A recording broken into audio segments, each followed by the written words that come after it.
उग्रं वीरं महाविष्णुं ज्वलन्तं सर्वतोमुखं नृसिंहं भीषणं भद्रं मृत्युंजयाय कृष्णाय वासुदेवाय हरे परमात्मने प्रणतक्लेशनाशाय गोविन्दाय नमो नमः रामाय रामभद्राय रामचन्द्राय जगतेरघुनाथाय नाथाय सीताय नमः बुद्धिफलं विश्वदेह्यं निर्वैर्गौरवदामजाग्निमोक्पणत्वं च स्मरात् भवेत् ब्रह्मं परगिदं जलं विवलं तदा आनन्दद्वैतमधुरं भजेतापत्रयामः चित्रैः पतिश्च गम्भीरैः वाक्यैः वाणीरकटिलैः गुरुभावैर्देवादिश्रीदेवतावाक् तं वन्दे नृसिंहतीर्थनिलयं श्रीव्यासराजपूजितं ध्यायन्तं मनसा नृसिंहचरणं श्रीपादराजगुरु अर्थविघ्नकल्पोऽयं प्रत्यतिगजकेसरी श्रीव्यासतीर्थगुरुर्भूयात्मनिष्ठार्थसिद्धये तपो विद्याविरक्त्यादि सद्गुणोकाकराणकं वाजिराजगुरुं वन्दे हयग्रीवपदाश्रयान्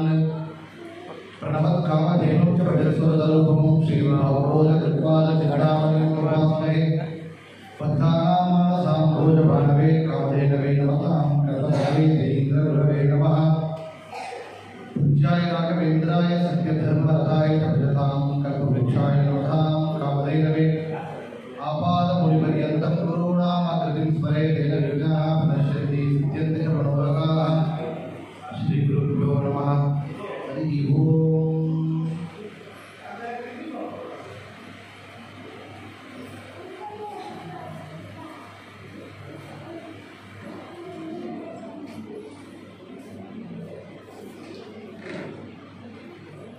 இந்த ஒரு பர்வகாலம் யுகாதி பர்வகாலம் இந்த விஸ்வாவசு நாம சம்வத்சரம் பிராரம்பமாகக்கூடிய இந்த ஒரு பர்வகாலம் இந்த பர்வகாலத்திலே படிப்பாக்கம் மாதவ சங்க சேவா சங்கத்தின் மூலமாக இன்னைக்கு நடக்கக்கூடிய இந்த ஒரு பஞ்சாங்க ஸ்ரவணத்தை ஹரிவாய் குருகளுடைய அனுகிரகத்தை பிரார்த்தி சென்று நம்முடைய குரு ரகுசாருடைய ஆசீர்வாதத்தை பிரதானமாக செய்தோம். சார் முதலே கொஞ்சம் இதோடைய பேசிக் விஷயங்களை சொல்லி கொடுத்துருக்காரு. யுகாதி அப்படின்னா ஒரு யுகம், யுகத்தினுடைய ஆதின்னு அர்த்தம். யுகாதி அப்படின்னா இந்த கலியுகத்தினுடைய ஆரம்ப தினம் சைத்திர சுத்த பிரதமை அப்படின்னு சொல்றது உண்டு.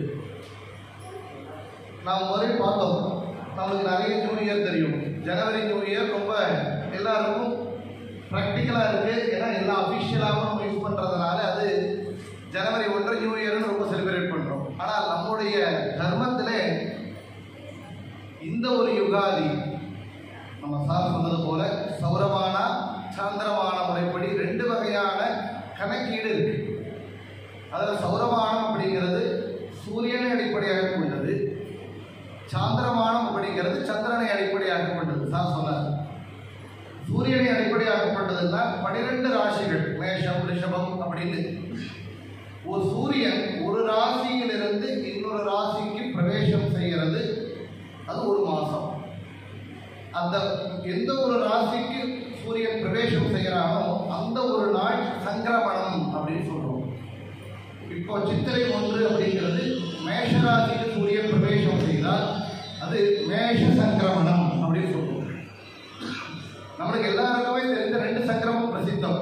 ஒன்று கடக சங்கிரமணம், இன்னொன்று மகர சங்கிரமணம். ஏன்னா கடக சங்கிரமணம் அப்படிங்கிறதான் நாம அன்னைக்கு தர்ப்பணம் கொடுக்குறோம். ஆனால் சன்னவதி சார்த்தம்னு சொல்லக்கூடிய 96 சார்த்தங்கள் ஒரு வருஷத்துல செய்ய வேண்டிய நியமம் இருக்கு. அந்த 96ல இந்த 12 சங்கிரமண தினங்களும் 12 சங்கிரமண தினங்கள்னா சூரியன் ஒரு ராசியிலிருந்து இன்னொரு ராசிக்கு பிரவேசம் செய்யக்கூடிய தினம். இப்போ இந்த மேஷ சங்கிரமணம் அப்படின்னா மேஷ ராசியிலே சூரியன் பிரவேசம் செய்யக்கூடிய தினம், அதுதான் சித்திரை 1 அப்படின்னு சொல்றோம். அதான் விஷு புண்ணிய காலம். மகர ராசியிலே சூரியன் பிரவேசம் செய்யக்கூடிய தினம் தான் மகர சங்கிரமணம், அதுதான் உத்தராயண புண்ணிய காலம் அப்படின்னு சொல்றோம். சூரியன் தன்னுடைய சுழற்சியை சுற்றுப்பாதையை வடக்கு நோக்கி மாற்றிக்கிறார். அதே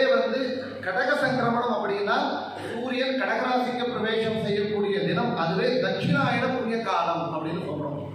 அப்படி சூரியனை அடிப்படையாக கொண்டு செய்யக்கூடியது சௌரமானம் அப்படின்னு சொல்றோம். இது தமிழ்நாட்டில் சார் சொன்னார். இன்னைக்கு உடுப்பியிலும் கூட சௌரமானம் தான் இருக்கு. உடுப்பி நம்முடைய மடங்களிலே ஆச்சாரியர் உருவாக்கிய அஷ்டமடங்கள்ல சௌரமானம் தான் இருக்கு. ஆனால் உத்தராதி மடம், ஸ்ரீபாதராஜ மடம், ராகவேந்திர மடம், இந்த மடங்கள் எல்லாம் வியாசராஜ மடங்கள்ல சாந்திரமானத்தை அடிப்படையாக கொண்டது இருக்கு. ரெண்டுமே பழக்கத்தில் இருக்கு அப்படிங்கிறதையும் பார்க்கிறோம்.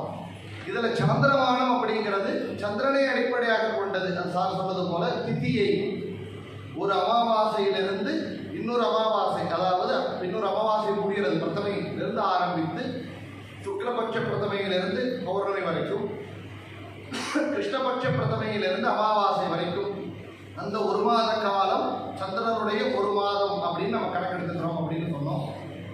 அதுல சார் குறிப்பிட்டு சொன்னது எந்த ஒரு மாதத்துல சூரியன் ஒரு ராசியில பிரவேசம் செய்யலையோ அந்த மாசத்துல சங்கிரமணம் கிடையாது. அதாவது நம்முடைய சாந்திரமானத்துல சங்கிரமணம் வராத மாசம் அசங்கிரமண மாசம், அதுவே வல மாசம், அதுவே புருஷோத்தம மாசம், அதிக மாசம் அப்படின்னு சொல்றோம். அப்படிங்கிற வழக்கங்கள்லாம் இருக்கு. இதுல இந்த அளவு போடும்.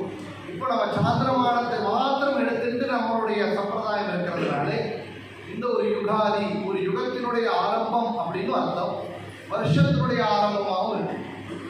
இந்த யுகாதி அப்படிங்கிறது, இந்த யுகாதி அப்படின்னா பகவானுடைய நாமமே. யுகாதிக்கு யுகாவத்தோ நைக்கமாஷோ மகாசனகான்னு விஷ்ணு சகஸ்ரநாமத்தில் யுகாதி கிருத்து அப்படின்னு நாமம் இருக்கு. பகவானுடைய நாமம் அது யுகாதி. சம்பத்சரம் அப்படின்னா அதுவும் பகவானுடைய நாமமே. உக்ரஹா சம்பத்சரோ தட்சோ அப்படின்னு விஷ்ணு சகஸ்ரநாமத்தில் வருது. உக்ரஹா சம்பத்சரஹா, சம்பத்சரா அப்படிங்கிறது பகவானுடைய நாமமே. சம்பத்சரஹாங்கிறது பகவானுடைய நாமம். யுகாதிக்கு அது பகவானுடைய நாமமே.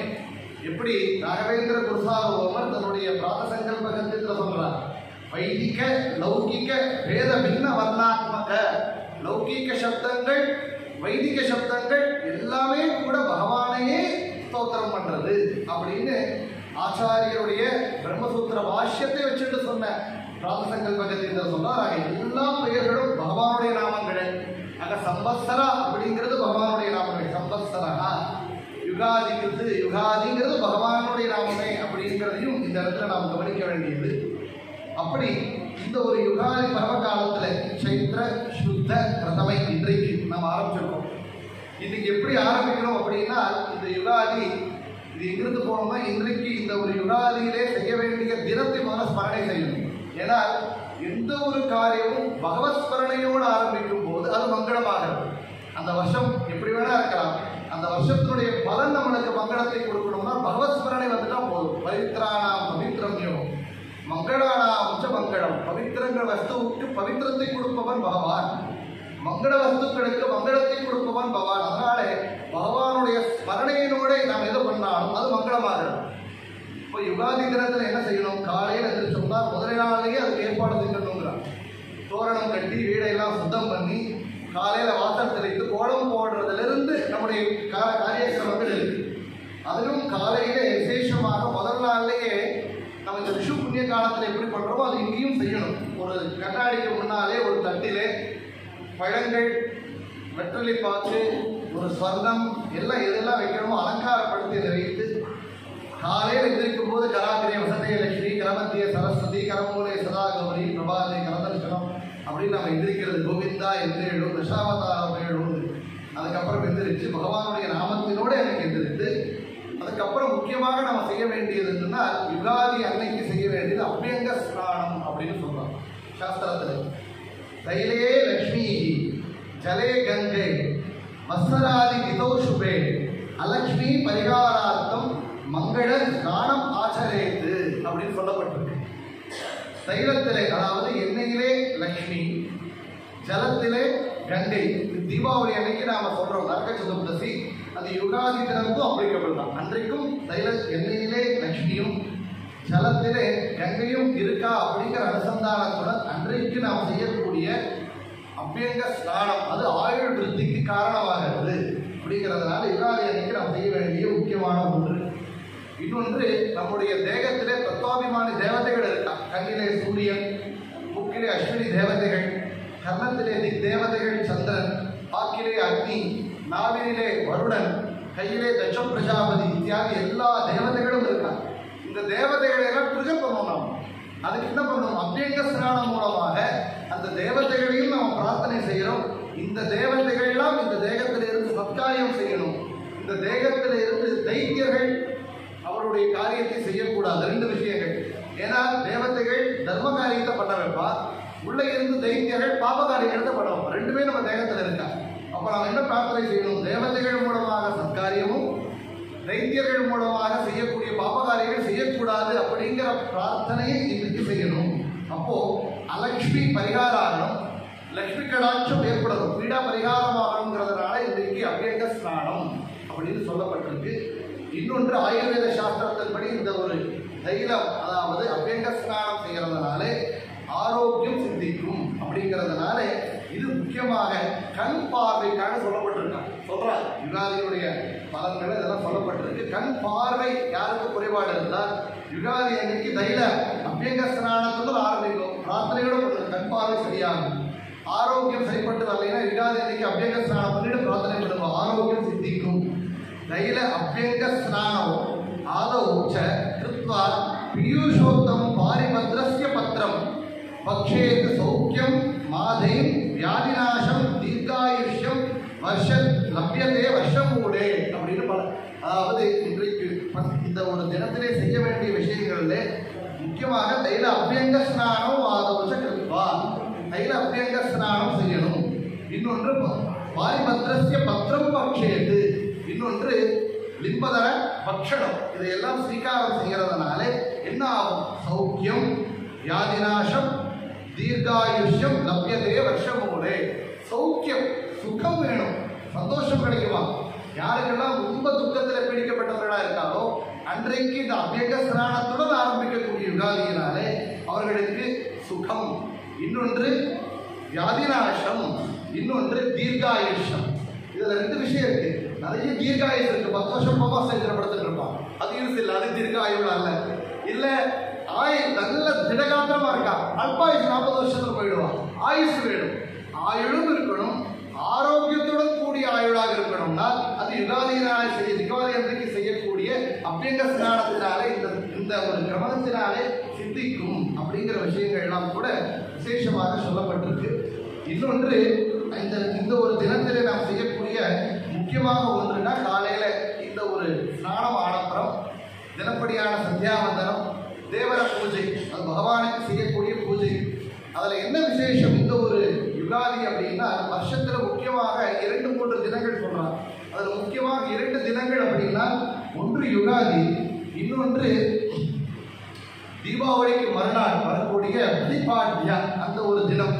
அந்த 2 நாளும் கூட முக்கியமான தினம். ஏன்னா அன்றைக்கு ஆற்றுல நாம் என்னைக்கோ பூஜையே செய்யாமல் கூட்டி வச்சுட்டு இருக்கிற சாலிகிராமங்களோ விக்கிரகங்களோ இல்லை நம்ம தாத்தா பாட்டிலாம் பூஜை பண்ண விக்கிரகங்களோ அந்த பிரதிமைகள் இருந்தால் அதை எல்லாத்துக்கும் அன்றைக்கு அபிஷேகம் செய்ய வேண்டிய நியமம் இருக்கு. அந்த ஒரு நாள், அதாவது பலிபாட்டிய தினம், இன்னொன்று யுகாதி தினம். அந்த யுகாதி தினத்தில் எல்லா விக்கிரகங்களுக்கும் சாலிகிராம பிரதிபலிகளுக்கும் கூட அபிஷேகம் செய்யணும் அப்படிங்கிற கிரமத்தை சொல்லியிருக்கார். 2வது இந்த ஒரு பூஜையினுடைய அங்கமாக நாம் செய்யக்கூடிய நைவேத்தியம். அந்த நைவேத்தியம் அப்படிங்கிறது ஒவ்வொரு மாசத்துக்கும் ஒரு நியமம் இருக்கு. இப்போ இப்போ இருக்கக்கூடிய இந்த மாசம் என்ன? சைத்திர மாசம். இந்த சைத்திர மாசம் எந்த காலத்துல வருதோ வசந்த ருத்துல வருது. வசந்த காலத்திற்கான நியமம் என்னன்னா, இது வெயில் காலம். இந்த வெயில் காலத்திலே நாம் என்ன தானம் செய்யணும், என்ன நைவேத்தியம் செய்யணும்னா நீர்மோர், பானகம், இதெல்லாம் கோசம்பரி இத்தியாதிகளை நைவேத்தியம் செய்யறதுனால பகவான் பிரீத்தியாகிறார்.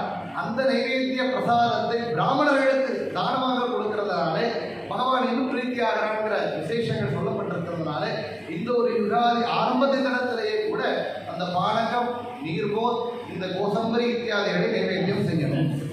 இது மாத்திரம் இல்லாமல் முக்கியமாக செய்ய வேண்டிய ஒரு நைவேத்தியம் அப்படின்னா நிம்பதழ பக்ஷணம் அப்படின்னு சொல்றாங்க.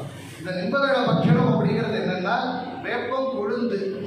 இந்த வேப்பம் கொழுந்து அதை வெல்லத்துடன் கலந்து நாம் செய்யக்கூடிய ஒரு நைவேத்தியம். வேப்பம் கொழுந்து ஒரு கசப்பு பதார்த்தம், வெல்லம் இனிப்பு பதார்த்தம், 2ம் சேர்ந்து செய்யக்கூடிய நைவேத்தியம். இந்த நைவேத்தியம் செய்து ஸ்வீகாரம் செய்தால் என்ன பலன்? शत आयुः वज्रदेहं च सर्वसम्पत्प्रदं सदा सर्वारिष्टं हरं कुर्मे निम्ब प्राशனம் சுபம் அப்படின்னு சொல்றது சார். என்ன இதை ஸ்வீகாரம் செய்யறதுனால சத ஆயு 100 வருஷம் இருப்பாள். தீர்க்க ஆயுஷ்யம். இன்னொன்று பாருங்க, ஆயுஷ் வந்துருது. ஆயுஷ் எப்படி இருக்கணும் சொன்னோம்? ஆரோக்கியத்துடன் கூடியதாக இருக்கணும். அந்த ஆரோக்கியத்துடன் கூடிய தேகம் எப்படி இருக்கணும் அப்படின்னா வஜ்ரதேகம் சொல்லியிருக்காங்க. வஜ்ரம்னா வைரம். வைரம் பாருங்க, எந்த ஒரு மெட்டலையும் உலோகத்தையும் நாம் வந்து ஈஸியாக உடைச்சிடலாம். வைரத்தை உடைக்க முடியாது. வைரத்தாலேயும் உடைக்கணுமா? வஜ்ரதேகம் அப்படின்னு சொல்றோம். வைரம் போட்ட தேகமாக நம்ம தேகமாகுமா? எதனாலேன்னா வேப்பம் கொழுந்தை சாப்பிடுவதனாலே. பிரதி தினமும் அந்த காலத்துல வேப்பம் குச்சியால் பல தேய்ச்சிருந்தா ஆளும் வேலும் பல்லு குருதி. ஆளும் வேலும் பல்லு குருதி. வேப்பம் குச்சியால பல்லு தேய்ச்சி வேப்பம் கொழுந்தை ஸ்வீகாரம் எடுத்துட்டே இருந்தால் நம்ம தேகம் வஜ்ரதேகம் ஆகும். அதனால பாருங்க, சத ஆயு வஜ்ரதேகம் ச. இது மாத்திரமல்ல, ஆரோக்கியம் வந்துடுது, ஆயுஷ் வந்துடுது. போஜனத்துக்கு என்னப்பா அப்படி சம்பத்து வேணுமே. சர்வ சம்பத் பிரதம் சதா, எல்லா சம்பத்தும் சித்திக்கும். அப்புறம் இன்னொன்று, சம்பத்து வந்துடுது, காசு வச்சுட்டு இருக்கா, மன கஷ்டம் பாப்பங்கள், ஏதோ ஒரு கஷ்டம் வந்திருக்கு, ஏதோ ஒரு கஷ்டங்கள் பட்டுட்டே இருக்கும். மனத்தினாலே இல்லை தேகத்தினாலே கஷ்டங்கள் ஏதோ ஒன்று வந்துட்டு இருக்கு. அதுக்கு என்ன காரணம்? எல்லா கஷ்டங்கள் பரிகாரமாகணும். சர்வ அபீஷ்டம் சித்திக்கணும். இஷ்ட பிராப்தி அனிஷ்ட நிவர்த்தி சொல்றார். சர்வ ஹரிஷ்டம் ஹரம் குர்மே நிம்ப பிராசனம் சுபம். அந்த நிம்பதள பட்சணத்தை ஸ்வீகாரம் செய்வதனாலே தீர்க்க ஆயுள், வஜ்ரம் போன்ற தேகத்தை உடைய ஆரோக்கியம், சர்வ சம்பத்து, சர்வ கஷ்டங்களும் பரிகாரமாகி பிராச சுபம். சுபம்னா நல்ல மங்களகரமான வாழ்க்கை சித்திக்கும் அப்படிங்கிற விஷயத்தை சாஸ்திரங்கள் சொல்றது. பாருங்க, ஏதோ எடுத்தோம் குடிச்சோம் சாப்பிட்டோம் அப்படி இல்லை, அப்பேற்பட்ட பலன் இருக்கு. ஏன் அப்படி சொல்றோம் அப்படின்னா, ஒரு லைஃப் சைக்கிள் நம்மளுக்கு என்ன இருக்கும்? ஹாப்பினஸ், ரெண்டுமே வந்துருக்கும். துக்கம் சுகம். சுகவாகனி பகு துக்கவாகனி சக நீனாகிரோ பாண்டுரங்கா தாசன் சொல்றார். ஏன் அப்படின்னா, இன்பமும் துன்பமும் கலந்தது, இனிப்பும் கசப்பும் கலந்த நிம்பதள பட்சணம் பகவானுக்கு சமர்ப்பணம் செய்து நாம் எடுத்துக்கிறோம். ஏன் அப்படின்னா, அந்த இன்பமும் துன்பமும் கலந்த வாழ்க்கை இருக்கும். ஆனால் ஏற்றுக்கக்கூடிய மனப்பான்மை இல்லாதனால எனக்கு சூசைடு நிறைய ஆகிடுது. அந்த மென்டலி நாம் ப்ரிப்பேர்ட் ஆகலை, அந்த மெச்சூரிட்டி இல்லை. அதை எப்படி கொடுக்கணும்? பகவத் ஆராதனையினாலே சித்திக்கும். தியோயோடக பிரச்சோதயாது. ஏன்னா பகவான் கொடுக்குற எல்லாமே இலையில எப்படி பரிமாறுறா, காரமா ஒரு பதார்த்தம் பரிமாறுறா, இனிப்பா ஒரு பதார்த்தம் இருக்கு, புளிப்பா ஒரு பதார்த்தம் இருக்கு, துவர்ப்பா இருக்கு. நம்ம இனிப்பு மாத்திரம் எடுத்துக்கிறோம் இல்லையே. இனிப்புல இலையில பரிமாறுற எல்லாமே எப்படி நமக்கோ வாழ்க்கையில பகவானாலே பரிமாறப்பட்ட எல்லாமே நமக்குன்னு எடுத்துக்கணும். பகவான் கொடுத்த பிரசாதமாக எடுத்துக்கணும். அப்படிங்கிற அனுசந்தானத்துடன் செய்வதனாலே நிம்பதள பட்சணம் ஒரு நம்மளுக்கு ஒரு சூச்சனையாகவும் இருக்கு. எப்படி இன்பமும் துன்பம் கலந்த வாழ்க்கையை ஏற்றுக்கணும். கஷ்டதல் நிரளி கிருஷ்ணதல் நிரளி கிருஷ்ணாதல் மதி கெட்டிரளி அப்படின்னு தாசன் கேட்டுக்கிறாரு. கிருஷ்ண கிருஷ்ணா எம்ப நாம என்ன நாளிகை பரவி. அப்படி பகவானுடைய ஸ்மரணையோடைய ஸ்வீகாரம் ஏற்றுக்கக்கூடிய மனப்பக்குவத்தை கொடுக்கக்கூடியது இது முக்கியமானது. இன்னொன்று, அன்றைக்கு செய்யக்கூடியது என்னெல்லாம் ஆரம்பித்தோம்? காலையில் எழுந்திருக்கிறது, அபியங்க ஸ்நானம், அதுக்கப்புறம் தேவர பூஜை, அந்த தேவர பூஜையில செய்யக்கூடிய நைவேத்தியம். அடுத்து 5வது என்னன்னா புது வஸ்திரம் அன்னைக்கு எடுத்துக்கணும். இப்படி தீபாவளி அன்னைக்கு நாம புது வஸ்திரங்களை எடுத்துக்க அணிஞ்சுக்கிறோமோ அன்றைக்கும் கூட, அதாவது யுகாதி அன்றைக்கு பகவானுக்கு சமர்ப்பணம் செய்து அன்றைக்கு புது வஸ்திரம் அணியக்கூடிய ஒரு கிரமம் இருக்கு. அது சம்பிரதாயத்தில் முக்கியமாக சொல்லப்பட்டிருக்கு. அதற்கப்புறம் பெரியவர்களுக்கு செய்யக்கூடிய நமஸ்காரம். தாத்தல அப்பா அம்மா இருந்தால், தாத்தா பாட்டி இருக்காங்கன்னா ஆச்சாரிய புருஷர்கள் குருமகனியர்களுக்கெல்லாம் செய்யக்கூடிய நமஸ்காரம்.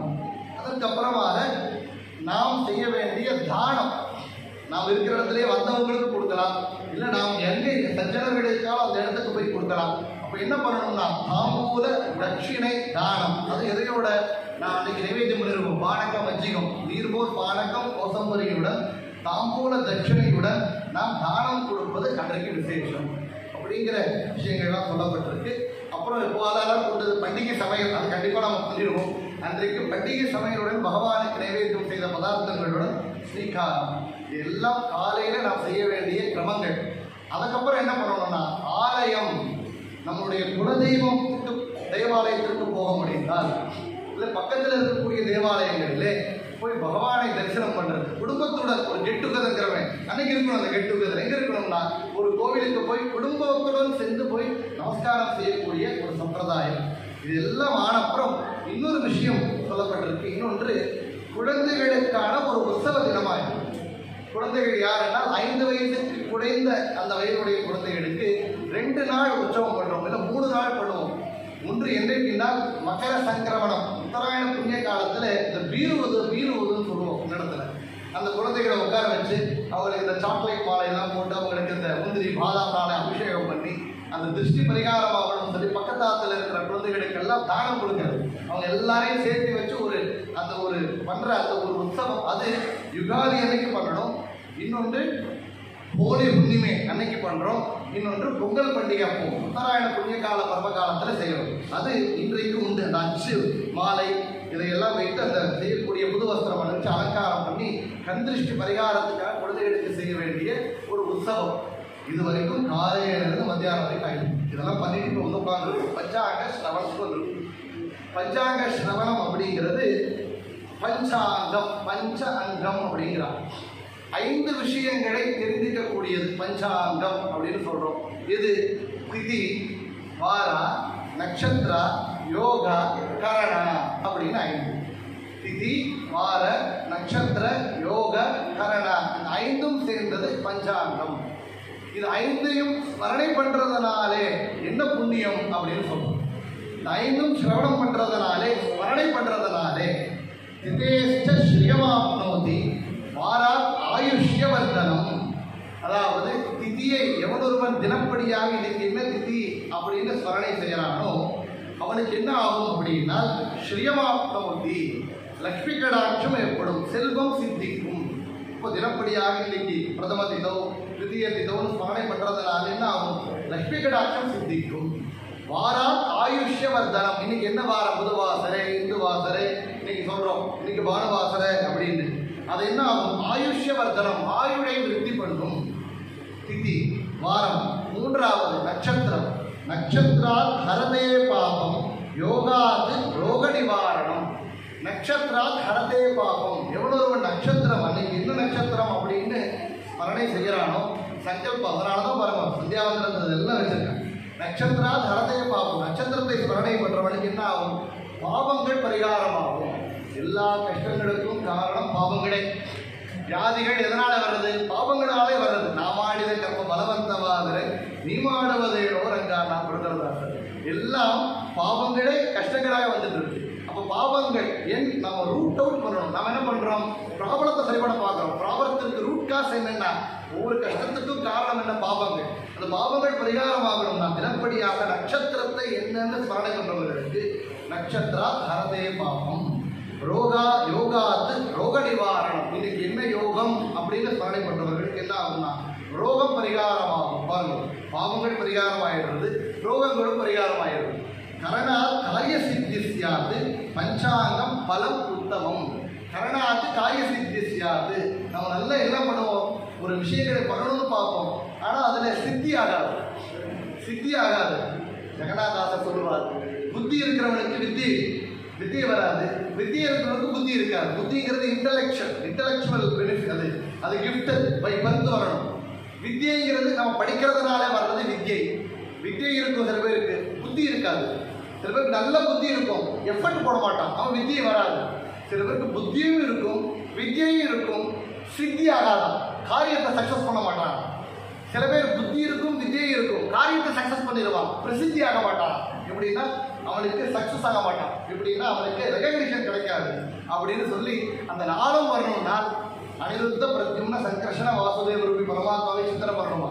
அனிருத்தருக்கு பரமாத்மா வித்தியை கொடுப்பான், பிரத்யும்னருக்கு பரமாத்மா புத்தியை கொடுப்பான், சங்கர்ஷணருக்கு பரமாத்மா சித்தியை கொடுப்பான், வாசுதேவருக்கு பரமாத்மா பிரசித்தியை கொடுப்பான் அப்படிங்கிறான். அப்போ இதெல்லாம் ஞாபகம் வச்சுக்கிறப்போ கரணாத்து காரிய சித்தி சியாது. கரணத்தை எவனொருவன் ஸ்மரணை பண்றானோ அவனுக்கு காரியம் சித்தியாகும். ஆக திதி, வார, நட்சத்திரா, யோக, கரணா இந்த 5ம் சேர்ந்தால் பஞ்சாங்கம். திதியை நினைப்பதனாலே செல்வம், வாரத்தை நினைப்பதனாலே ஆயுள், நட்சத்திரத்தை நினைப்பதனாலே பாப பரிகாரம், யோகத்தை நினைப்பதனாலே ரோக பரிகாரம், கரணத்தை நினைப்பதனாலே காரிய சித்தி. அப்போ தினப்படியாக பஞ்சாங்கத்தை வச்சுட்டு சொல்லுவோம். ஆனால் சொல்ல முடியலையே, அதனால் என்ன பண்ணுறோம், திதியை குறைஞ்சபட்சம் சொல்லுவோம், வாரத்தை சொல்லுவோம். சுப நட்சத்திர, சுபயோக, சுபகரணை பரவாயில்ல. அதனால தான் தாசர் சொல்றார், இந்தின தினவே சுப தினமோ, இந்தின வாரா சுபவாரா, ಇಂದಿನ ಯೋಗ ಶುಭ ಯೋಗ, ಇಂದಿನ ಕರಣ ಶುಭ ಕರಣ, ಇಂದಿನ ತಾರೆ ಶುಭ ತಾರೆ, ಇಂದಿನ ಲಗ್ನ ಶುಭ ಲಗ್ನ, ಇಂದು ಶ್ರೀ ಪುರಂದರ ವಿಠಲனை கொண்டாடுவ தினமூ. என்றைக்கு புரந்தர விடலை கொண்டாடுறோமோ அன்னைக்கு இது எல்லாமே சுபம். அதுக்கு எதுவுமே பார்க்க வேண்டாம். இன்னைக்கு பகவத் ஸ்மரணை வந்திருக்கா, நமஸ்காரியம் பண்ணியிருக்கேடா, பகவானை தியானம் பண்ணியிருக்கேடா, இதெல்லாம் சுபம். ஆக தாராபலம் சந்திரபலம் ததேவா ஆசீர்வாதம் பண்ணுவோம். இது எல்லா பலனும் இன்னைக்கு வரும்னா பகவத் ஸ்மரணையுடன் கூடிய நட்சத்திரம், பகவத் ஸ்மரணையுடன் கூடிய தினம், பகவத் ஸ்மரணையுடன் கூடிய வாரம், இப்படி இருந்தால் எல்லாமே சுபத்தையே கொடுக்கும். அப்போ இது எல்லாம் வந்து பஞ்சாங்கம்னா என்ன தெரிஞ்சுக்கிட்டோம். அப்போ என்ன பண்ணணும், இந்த பஞ்சாங்கத்தை சாயங்காலம் சிரவணம் பண்ணணும். ஆனால் காலையிலேயே பூஜை பண்ணியிருக்கணும். இப்போ பூஜை பண்ணி எடுத்துகிட்டு வந்துருக்கோம். இங்கே அவங்க வாசல் எல்லாம் பூஜை பண்ணியிருப்பேன். காலையில் பகவானுக்கு சாலிகிராம பூஜை செய்து மங்களார்த்தி இத்தியாதிகளை செய்யும்போது பஞ்சாங்கத்தையும் வச்சு அவரவர்கள் மனத்து என்ன ஒரு பஞ்சாங்கமோ அதை விசேஷமாக வச்சுட்டு அந்த பஞ்சாங்கத்திற்கு பூஜை செய்து அதற்கு கந்தம் அக்ஷதை புஷ்பம் எல்லாம் சமர்ப்பணம் செய்து மங்களாரத்தி செய்து அதன் அந்தரியாமையான பரமாத்மாவை நாம் ஸ்மரணை செய்து பஞ்சாங்க பூஜை முடிச்சுட்டு அந்த பஞ்சாங்கத்தை எடுத்துட்டு வந்து இப்போ சிரவணம் செய்யணும் சாயங்கால வேலையிலே அப்படின்னு பார்க்கணும். இப்போ மாலையிலே பஞ்சாங்க சிரவணம் அப்படின்னா அது எங்கிருந்து ஆரம்பிக்கணும் அப்படின்னா அந்த காலத்தை பற்றி தெரிஞ்சுக்கிறதுலேருந்து ஆரம்பிக்கணும் அப்படின்னு சாஸ்திரக்காரர் சொல்கிறோம். காலம் அப்படின்னா என்ன, நாம் சாந்திரமானபடி பேசுகிறோம். 2 வாரம் சேர்ந்தால் ஒரு பட்சம், 2 வாரம் சேர்ந்தால் ஒரு பட்சம், 7 நாள் சேர்ந்தால் ஒரு வாரம், 2 வாரம் சேர்ந்தால் ஒரு பட்சம், 2 பட்சங்கள் சேர்ந்தால் சுக்லபட்சம் கிருஷ்ணபட்சம் 2 பட்சங்கள் சேர்ந்தால் ஒரு மாதம், ஒரு மாதம். அதிலேயே 15 நாட்கள் சேர்ந்தால் ஒரு பட்சம், அப்படி எடுத்துக்கலாம். 15 நாட்கள் சேர்ந்தால் ஒரு பட்சம் சுக்லபட்சம், இன்னொன்று கிருஷ்ணபட்சம். ஆக 2 பட்சங்கள் சேர்ந்தால் ஒரு மாதம், 2 மாதங்கள் சேர்ந்தால் ஒரு ருத்து. நம்ம வசந்தம் 6 ருத்துக்கள் இருக்கு ஒரு வருஷம். 2 மாதங்கள் சேர்ந்தால் ஒரு ருத்து. ஆக 3 ருத்துக்கள் சேர்ந்தால் ஒரு அயனம், 3 ருத்துக்கள் சேர்ந்தால் ஒரு அயனம். அப்போ என்ன அயனம், 2 அயனங்கள் இருக்கு, தட்சிணாயனம் உத்தராயணம். அப்போ 2 அயனங்கள் சேர்ந்தால் ஒரு வருஷம். இப்போ ஒரு வருஷத்துக்கு வந்துட்டோம். இது மனுஷர்களுக்கான வருஷம். இப்போ இந்த தேவதைகளுக்கு இது எப்படி அப்படின்னா இந்த ஒரு வருஷம் அப்படிங்கிறது தேவதைகளுக்கு ஒரு நாள், தேவதைகளுக்கு ஒரு நாள். அதனால தான் நம்ம இந்த வருஷம் பூர்த்தியாக வரும்போது நாம் அந்த சாதுர்மாசிய விரத காலத்தில் ஆஷாட சுத்த ஏகாதசி பகவான் சயனத்திற்கான நாள், சயன ஏகாதசின்னு சொல்கிறோம். அப்பிருந்து ஆரம்பித்து கார்த்திகை மாத சுக்லபக்ஷ ஏகாதசி முடிந்து துவாதசி, அது பிரபோத தேவ் உத்வான துவாதசி அப்படின்னு சொல்கிறோம். அது பகவான் பகவான் எந்திரிக்கக்கூடிய தினம். அப்போ அந்த 4 மாத காலம் தேவதைகளுக்கு ஒரு ராத்திரி, அது ராத்திரி காலம். அது உத்தான துவாதசிக்கு முன்னாலே எது வந்துடும், தீபாவளி வந்துடும். ஏன் தீபாவளி வருதுன்னா லக்ஷ்மி அப்போ எந்திரிச்சிடலாம். ஏன்னா பகவானுக்கு முன்னாடி பத்னி எந்திரிக்கணுமா, அதனால பத்னியான லக்ஷ்மி தீபாவளிக்கு எந்திரிக்கிறார். புருஷனான மகாவிஷ்ணு உத்வான துவாதசி எந்திரிக்கிறார். ஏன் பகவான் தூங்கி எந்திரிச்சான் அப்படின்னா பகவான் தூங்குறது கிடையாது, பகவான் தூங்கினா எதுவுமே நடக்காது.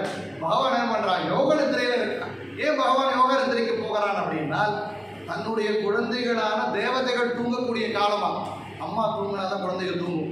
சிலப்பட்டு அம்மா பண்ணிடுவா, தூங்க வச்சுட்டு கீழே வருவா, குழந்தைகள் எல்லாம் எந்திரிச்சு கீழே வருவோம். திருப்பி அம்மா என்ன பண்ணுவா, தூங்குற மாதிரி நடிப்பா. அப்போ குழந்தைகள் எல்லாம் தூங்கிவிடும். அது மாதிரி பகவான் தான் தூங்குற மாதிரி யோக நித்திரையில இருக்கிறதுனால அந்த சாதுர்மாசிய காலத்துல தேவதைகள் தூங்குறா. தேவதைகள் தூங்குறதுனாலதான் சாதுர்மாசிய காலத்திலே தேவதைகளுடைய அனுகிரகம் நமக்கு எப்போதும் இருக்கிற மாதிரி கிடைக்காதுங்கிறதுனால விவாகம் இத்தியாதி சுப காரியங்களை சாதுர்மாசிய காலத்தில் செய்ய வேண்டாம். இப்படி அதிக காலத்தில் நான் செய்ய வேண்டாம்னு சொல்கிறோமோ அது அவ்வளோ சாத்தியம் இல்லை. அதனால தான் உத்தராயண புண்ணிய காலத்தில் உத்தராயணத்தில் செய்கிறது செய்யும். அதுக்கப்புறம் தட்சிணாயணத்தில் செய்யணும்னாலும் கார்த்திகை துவாதசி உத்தான துவாதசி துளசி விவாகம் ஆனப்புறம் பகவானுக்கு விவாகமாக செஞ்சப்புறம் நம்ம விவாக காரியங்களை பண்ணிக்கலாம் அப்படின்னு சாஸ்திரத்தில் வச்சிருக்காங்க. அப்போ தேவதைகளுக்கு ஒரு நாள் பார்த்துட்டோம். இப்படி அதாவது இந்த மாதிரி ஒரு வருஷம் 4,32,000 வருஷங்கள் சேர்ந்தால் அது கலியுகம். இந்த கலியுகம் 2 மடங்கு 8,64,000 வருஷங்கள் ஆனால் அந்த 8 லட்சம் 2 மடங்கு கலியுகத்தினுடைய 2 மடங்கு அது துவாபர யுகம். அந்த கலியுகத்தினுடைய 3 மடங்கு அதாவது 17,28,000 வருஷங்கள் வந்தால் அது திரேதாயுகம். அந்த கலியுகத்தினுடைய 4 மடங்கு அதாவது 34 லட்சத்து அதாவது 17 திரேதாயுகத்தினுடைய 2 மடங்கு 34,56,000. அப்போ கலியுகத்தினுடைய 2 மடங்கு துவாபர யுகம், துவாபர யுகத்தினுடைய 2 மடங்கு திரேதாயுகம், திரேதாயுகத்தினுடைய 2 மடங்கு கிருதயுகம். அப்போ இந்த ஒரு 4 யுகங்களும் அப்படின்னால் 64,80,000 எத்தனை 64,80,000 வருஷங்கள் சேர்ந்தால் அது ஒரு மகாயுகம். இப்போ ஒரு கலியுகம் 4,32,000 வருஷம், துவாபர யுகம் 8,64,000 வருஷம், திரேதாயுகம் 17,28,000 வருஷம், கிருதயுகம் 34,56,000 வருஷம். 4ம் சேர்ந்து 64,80,000 வருஷங்கள் சேர்ந்தால் ஒரு மகாயுகம். ஏன்னா கணக்கு இவ்வளவு வருது. இந்த ஒரு மகாயுகம் அப்படி 71 மகாயுகங்கள் வந்தால் இப்படி 71 மகாயுகங்கள் வந்தால் அது ஒரு மன்வந்தரம். இப்படி 21 மகாயுகங்கள் வந்தால் அது ஒரு மன்வந்தரம். இப்போ ஒரு மன்வந்தரம் நம்ம இப்ப சொல்றோம் மன்வந்தரே, அந்த என்ன மன்வந்தரம் அப்படின்னு ஸ்மரணை பண்றோம். அப்படி 71 மகாயுகங்கள் வந்தால் அது ஒரு மன்வந்தரம். இப்படி 14 மன்வந்தரங்கள் சேர்ந்தால் அது பிரம்மாவிற்கு ஒரு பலம். இதே போல இன்னொரு 14 அதாவது மன்வந்தரங்கள் சேர்ந்தால் பிரம்மாவுக்கு ஒரு இரவு. ஆக எத்தனை? பிரம்மாவுக்கு ஒரு நாள்ங்கிறது 28 மன்வந்தரங்கள் சேர்ந்தால் பிரம்மாவுக்கு ஒரு நாள். பிரம்மாவுக்கு ஒரு நாள். இப்படி இந்த ஒரு பிரம்மாவினுடைய ஒரு நாள் 360 ஆனால் அது பிரம்மாவிற்கு ஒரு வருஷம். அந்த பிரம்மாவினுடைய ஒரு வருஷம் 100 வருஷங்கள் ஆனால் ஒரு பிரம்மா போய் இப்ப இருக்கக்கூடிய வாயு பகவான் அடுத்த பிரம்ம பதவிக்கு வர்றார். இவ்வளவு பெரிய கணக்கு. அப்போ பிரம்மா வாயு பகவான் ஜீவோத்தமான்னு சொல்றமே, அப்போ அவருடைய ஸ்தானம் எப்பேற்பட்டதுன்னு தெரியுது. இதெல்லாம் பார்த்தா நாமெல்லாம் ஒரு விட்டில் பூச்சி மாதிரி நம்ம ஆயுள். அப்போ இப்பேற்பட்ட பிரம்மாவினுடைய ஆயுள் அப்படிங்கிறது ஒரு பிரம்மா பகவானுக்கு முன்னாடி எப்படின்னா, பகவான் கண் மூடினால் ஒரு பிரம்மாவா, கண்ணு திறந்தா ஒரு பிரம்மா வந்துருவாங்க. ஸோ அப்போ அப்பேற்பட்ட காலநியாமகன் பகவான். அதனாலேதான் பகவானை எல்லா கிரகங்களும் காலமும் நியாமகம் செய்பவன் பகவான். சகல கிரக பலனீனே சரசிஜாட்சா, எல்லா கிரகங்களுக்கும் பலம் கொடுப்பவன் பகவான் அப்படின்னு சொல்லி பார்க்கிறோம். இப்போ நாம எங்க இருக்கோம் அப்படின்னா துதிய பரார்த்தே. பிரம்மாவினுடைய ஆயுள் எங்க இருக்கார் பிரம்மா இன்னைக்கு அப்படின்னா, பிரம்மா இன்னைக்கு அவருடைய 50வது ஆயுள் 50 வருஷமாகி 51வது வருஷத்துல எங்க இருக்கார்? 51வது வருஷத்துல முதல் மாசம் முதல் பட்சம் முதல் நாள்ல 6 மன்வந்தரங்கள் கடந்து 7வது மன்வந்தரம் வைவஸ்வத மன்வந்தரத்துல இருக்கார். வைவஸ்வத மன்வந்தரத்துல இப்போ எப்போது எத்தனாவது மகாயுகம்? 28வது மகாயுகத்திலே கலியுகத்திலே நாம் இப்போ 5126 வருஷங்கள் முடிஞ்சிருக்கு.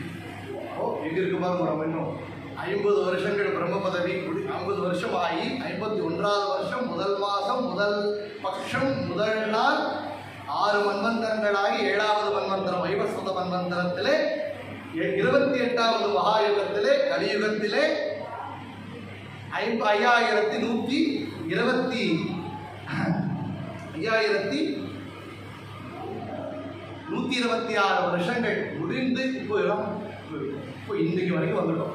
ஸோ இன்னைக்கு நம்முடைய நாள் என்ன அப்படின்னா விஸ்வாவசுநாம சம்பத்சரம். இப்போ பகவானுடைய கால கணக்கை பார்க்கும்போது நம்மளுக்கு இருக்கக்கூடிய அந்த கர்வம் ஈகோல வெளிப்படுது. அதனாலே ஒவ்வொரு வருஷமும் நம்மளை ரெஃப்ரெஷ் பண்ணிக்கணும். பஞ்சாங்க சிரவணம் பண்ணி பிரம்மாவினுடைய ஆயுள் என்ன தெரிஞ்சுட்டால் நாமெல்லாம் அல்ப ஜீவராசிகள், அவன் ஒருவன் தான் சுதந்திரம். சுதந்திரோ பகவான் விஷ்ணு. அப்போ பகவான் சர்வோத்தமன், பிரம்ம பதவியால் வரக்கூடிய வாயு பகவான் ஜீவோத்தமன். நம்ம எல்லாம் அவருடைய தாசர்கள். நம்மளாம் அதுக்கு முன்னாடி அல்பம்னு தெரிஞ்சுக்கணும். அப்போ இந்த ஈகோ எல்லாம் போயிடும். நாம் பகவத் பக்தர்கள் தாசர்கள் ஆயிடும். அதனால பகவான் முன்னாலே நம்ம காலம்லாம் எதுவுமே இல்லை. அப்போ அப்பேற்பட்ட அந்த பகவான் நமக்காக கொடுத்திருக்கக்கூடிய சம்பத்சரம். இப்போ நாம் பார்க்கக்கூடியது விஸ்வாவசு நாம சம்பத்சரம். விஸ்வாவசு அதுவும் இந்த 60 சம்பத்சரங்கள் உண்டு. ஒருவருக்கு ஷஷ்டியத்தை பூர்த்தி பண்றோம். ஏன் பண்றோம்? 60 சம்பத்சரங்கள் இருக்கு.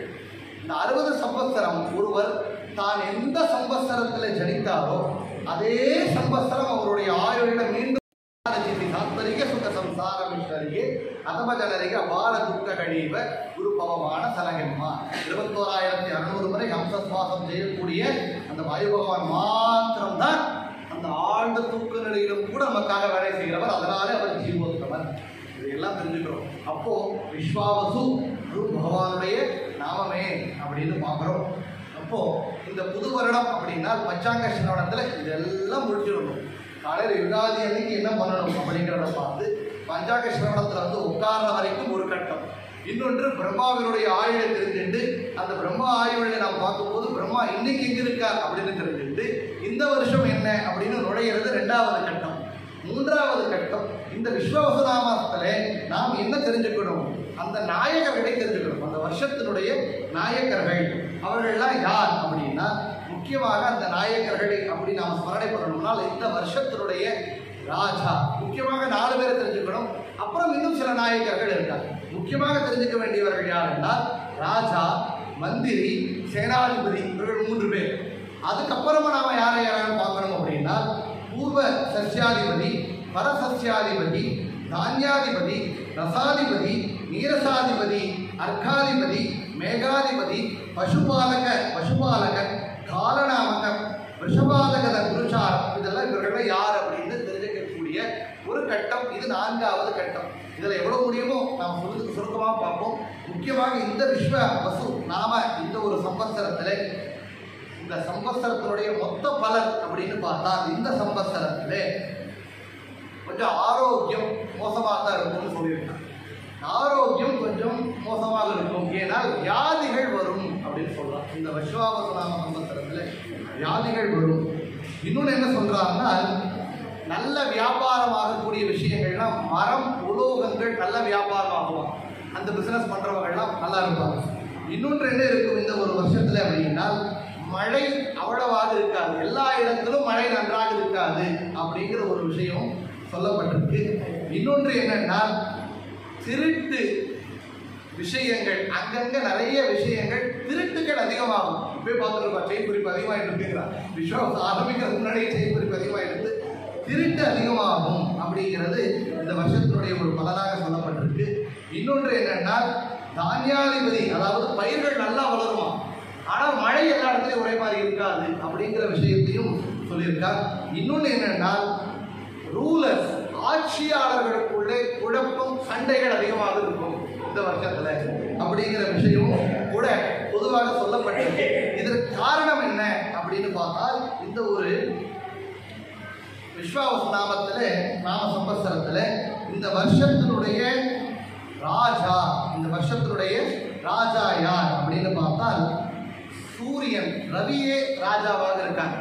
இந்த சூரியன் ராஜாவாக இருக்கிறதுனால என்ன ஆகும் அப்படின்னா சூரியே நிருபே ஜலச்சமேகாஹ ஸ்வல்பம் பயோ கோஷு ஜனேஷு பீடா ஸ்வல்பம் ச தானியம் பலவல்ப விருட்சாஹ சோராக்னி சங்கா மரணம் நிருபாணாம்.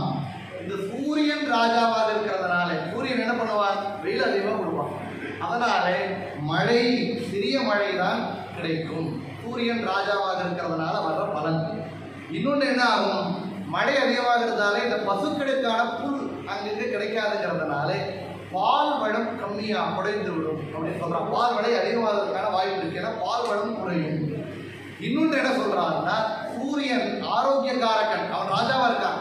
வெயில் அதிகமாக இருக்கு, ஆனா என்ன ஆகும்னா நோய், அதுல முக்கியமான ஒன்று சொல்றார், வலி, உடல் வலி சம்பந்தப்பட்ட நோய்கள் வருவாங்க. அவங்க முட்டி வலினா கொஞ்சம் பார்த்து பண்ணணும், அவங்க எக்ஸசைஸ் பண்ணிக்கணும், இல்லை சரி பண்ணிக்கணும்.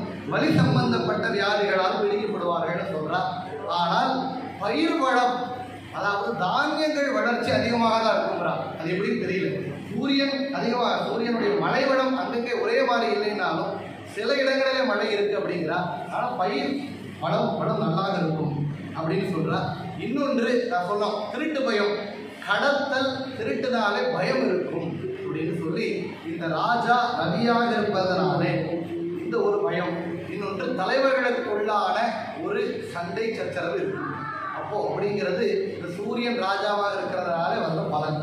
ரெண்டாவது, இந்த விஸ்வாவசு நாம சம்பத்சரத்தினுடைய மந்திரி வேற யார் அப்படின்னா அவர் சந்திரன். சந்திரனே இந்த வருஷத்தினுடைய மந்திரி. சந்திரன் மந்திரியாக இருந்தால் என்ன பலன்? ஆனந்தா சர்வலோகானாம் பூபானாம் தனதா பிரஜாः பஷ்யந்தி சாலிகோதுமாக எத்திர மந்திரி சசி பவேத். சசி அதாவது சந்திரன் மந்திரியாக இருப்பதனாலே ஆனந்தா, ஜனங்கள்லாம் ஆனந்தமாக தான் இருப்பாங்களா. வியாதிகளும் இருக்குங்கிறா, வாழ்வளம் குறையும்ட்டா, ஆனால் நோய்வாயும் இருக்கும், ஆனால் ஜனங்களுக்குள்ள சந்தோஷம் தான் இருக்குமா. அதுதான் முக்கியம் நம்மளுக்கு. அது சந்திரனாலே கிடைக்க போறதுட்டா. அந்த ஆனந்தம் பகவத் பக்தினால இருக்கலாம், சங்கத்தினால இருக்கலாம். சங்கம் வந்துட்டுனா எல்லா துக்கங்களும் பரிகாரம் ஆகும். அப்போ ஆனந்தத்தை சந்திரன் கொடுப்பான். இன்னொன்று, சந்திரன் இந்த தாவர ஜங்கமங்களுக்கு அதை முக்கியமாக ஔஷதிகள் அதாவது இந்த மருந்துகள்லாம் பார்த்தா எப்போ வரலாம், சந்திரனுடைய கிரணங்கள்லாம் வளருமா. அதனாலே சந்திரன் இந்த ராஜா மந்திரியாக இருக்கிறதுனாலே என்ன சொல்றாருன்னா, இந்த ஒரு காலகட்டத்தில் முக்கியமாக தானியங்களிலே அரிசி கோதுமை நன்றாக வளரும். அதுதான் நம்மளுக்கு முக்கியம். அரிசி கோதுமை நன்றாக வளரும் பயிர்களிலே சொல்லிட்டார். இன்னொன்று, வரி டாக்ஸ் நல்லா கட்டுவாளாம். தலைவர்கள் சண்டை போட்டுக்கிறார், ஆனால் ஜனங்களுக்கு கொடுக்கக்கூடிய கப்பம் சரியாக கட்டுவார் சந்திரன் மந்திரியாக இருப்பதனால அப்படிங்கிற பலனானது சொல்லப்பட்டிருக்கு. மூன்றாவது நாம் பார்க்கக்கூடிய ஒரு நாயகன் அப்படின்னா சேனாதிபதி பதவி. இந்த விஸ்வாவசு நாம சம்பத்சரத்தினுடைய சேனாதிபதி அவர் யாருன்னா சூரியனே சேனாதிபதியாகவும் இருக்கார். சூரியனே ராஜா, சூரியனே சேனாதிபதி. ரவியே இந்த ஒரு வருஷத்தினுடைய சேனாதிபதியாக இருக்கிறதுனாலே அந்யோன்ய வைரம் தரணீஸ்வரானாம் அல்பம் பூயோ வாரிதரா சவாதா ரத்னானி தானியானி பவந்தி பூமோ சேனாதிபத்தியே திவசாதிநாதே. சேனாதிபதியாக ரவி இருப்பதனாலே, சூரியன் இருப்பதனாலே ஆள்பவர்களிடையே பகை இருக்கும். ஏன்னா சேனாதிபதி தான் சைனியத்தினுடைய கண்ட்ரோல் வச்சிருக்கிறவர். அவர் என்ன பண்ணுவார், பகை தான் உருவாக்குவாங்கிறார் ரவி இந்த ஒரு வருஷத்துல. அதனாலே சண்டைகள் இருக்கும். இன்னொன்று, சூரியன் சேனாதிபதியாக இருக்கிறதுனாலே பாருங்க, ரத்னங்கள் தானியங்கள் அதிகமாக கிடைக்கும். தானியம் அதிகமாக இருக்கும் பார்த்துட்டோம். சந்திரனாலே தானியம் அதிகமாகும். சூரியனே சேனாதிபதியாக இருக்கிறதுனாலே தானியங்கள் அதிகமாகும் சொல்லியிருக்கா. இன்னொன்று, ரத்தினங்கள் சம்பந்தப்பட்டது நன்றாக இருக்குமா. கோல்டு விலை, சில்வர்லாம் ரொம்ப ஏறிட்டு இருக்கு. பார்ப்போம், இந்த வருஷம் சேனாதிபதியாக ரவி இருக்கிறதுனால இதோ ரத்தினங்கள் இத்தியாதிகள் எல்லாம் நல்லா இருக்கும் அப்படின்னு சொல்லப்பட்டிருக்கு. அதற்கப்புறமாக முக்கியமாக தானியாதிபதி பார்ப்போம். தானியாதிபதி மங்களக்காரர் யாருன்னா செவ்வாய் இந்த வருஷத்தினுடைய தானிய அதிபதி. தானிய அதிபதியாக மங்களன் இருப்பதனாலே என்ன சொல்றாருன்னா, இந்த ஒரு வருஷத்திலே ஜனங்கள் நாசமடையக்கூடிய காரியங்கள் நடக்கும். அப்ப யுத்தத்தினால இருக்கலாம், வியாதிகளாலும் இருக்கலாம் அப்படின்னு ஒரு சூச்சனையை கொடுத்திருக்கார். ரசாதிபதி, ரசம்னா உலோகங்கள், இந்த உலோகங்களை நியமிக்கக்கூடிய நியாமகனாக இந்த வருஷத்துல சனி பகவான் உட்கார்ந்துருக்கார். ரசாதிபதியாக சனி இருக்கிறதுனாலே சனி என்ன பண்ணுவார் அப்படின்னா, கொஞ்சம் எல்லாரும் கஷ்டங்கள் தான் இந்த வருஷம் சனி ரசாதிபதியாக இருக்கிறதுனாலும் இருக்கு அப்படின்னு சொல்லப்பட்டிருக்கு. இன்னொன்று, ரசாதிபதியாக சனி இருக்கிறதுனாலே விலங்குகள் அழியும். ஃபாரஸ்ட்ல கொஞ்சம் விலங்குகள் அழியக்கூடிய சூழ்நிலை இருக்கு. பசுக்கள் சம்பிருத்தியாகிறது நன்றாக இருக்காது, அதனால பால்வளம் குறையும். அதே கோ சம்ரட்சணை ரொம்ப மோசமாகி போயிட்டு இருக்கு. இந்த ஒரு வருஷத்துல கோ சம்ரட்சணை நாம் கொஞ்சம் ஃபோக்கஸ் கொடுக்கணும் அப்படிங்கிறத பார்க்குறோம். நீரசாதிபதி யாருன்னா புதன். இந்த புதன் நீரசாதிபதியாக இருக்கிறதுனாலே ரத்னங்கள் நன்றாக கிடைக்கும். மீண்டும் அது வந்துட்டா ரத்னங்கள் நன்றாக கிடைக்கும் அப்படின்னு சொல்லப்பட்டிருக்கா.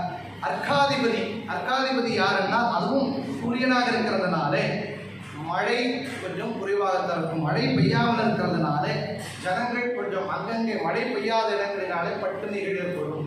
அந்த மாதிரி சூழ்நிலை இருக்கு அப்படின்னு சொல்றார். அரசர்களுக்குடைய சண்டை உண்டாகும் அப்படின்னு விஷயங்கள் சொல்றார். மேகாதிபதி யாருன்னா அவனும் ரவியே. சூரியனை நிறைய போஸ்ட் எடுத்துக்கிறார் இந்த வருஷத்துல. சேனாதிபதியாகவும் அவர் இருக்கார், அவர் இருக்கார், ராஜாவும் அவர் இருக்கார், அர்க்காதிபதியும் அவர் இருக்கார். மேகாதிபதி மேகங்களை நியமிப்பவர் மேகாதிபதியும் அவரே இருக்கிறதுனாலே மழை எப்படி இருக்குன்னா, சில இடங்களில் அதிகப்படியான மழை பெய்யும், மக்கள் கஷ்டப்படுவாங்க. பெரும்பான்மையான இடங்களில் மழை பெய்யாது. ரெண்டுமே நடக்கும் அப்படிங்கிற விஷயங்கள் சொல்றார். பசுபாலகன் அதாவது விலங்குகள் பசு முதலானவைகளை ரட்சிக்கக்கூடிய பாலகனாக யம தர்மராஜா இருப்பதனாலே இந்த வருஷம் தீவனங்கள் குறைந்து பசு கோ சம்ரட்சணை குறையும், பால்வளம் குறையும். அதை தான் திரும்பியும் இங்கே சொல்லியிருக்காங்க. இப்படி இந்த வருஷம் இப்பேற்பட்ட இந்த அதிபதிகள் ஒவ்வொருத்தரனாலும் என்னென்ன பலன் அப்படின்னு சொல்லப்பட்டிருக்கு. இன்னொன்று விஷயங்கள் அப்படின்னா இந்த வருஷத்துல நாம் தெரிஞ்சுக்க வேண்டியது, இந்த வருஷத்துல வரக்கூடிய கிரகணம் இத்தியாதிகள். இந்த வருஷத்துல 2 கிரகணங்கள் வருது நாம் பார்க்கிறோம். 2 கிரகணங்கள் இந்த வருஷத்துல வருது அப்படின்னு சொல்லியிருக்கா. ஒன்று